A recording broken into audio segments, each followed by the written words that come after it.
Beno, inikaren barruan joan gaitezke erabilgarriak SMS email jartzen duen atala honetara eta leiho hau irigiko zaigu.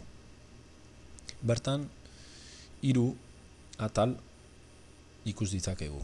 Bata da SMS libre jartzen duena, hutsegiteak SMS bidez bidaltzeko edo oharrak eta abisuak SMS-ez bidaltzeko. Errexenetik hasiko gara SMS libre jartzen duen atal honetatik. Kasu honetan, honako botoi honi ematea besterik ez da, eta inikaren SMS moduloa abian jarriko zaigu. Hona hemen modulo berriaren itxura, menu aukera botoi desberdinak ikus ditzakegu,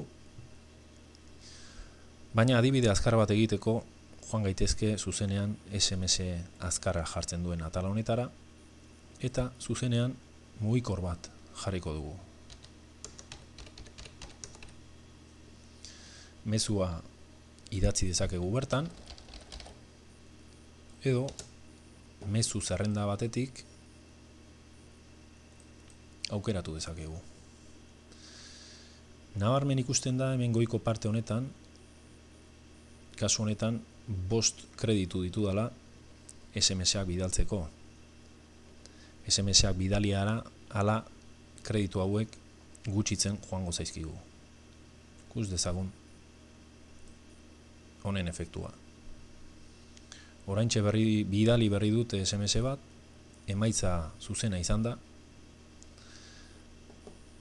eta gure kreditua momentu honetan 4koa da.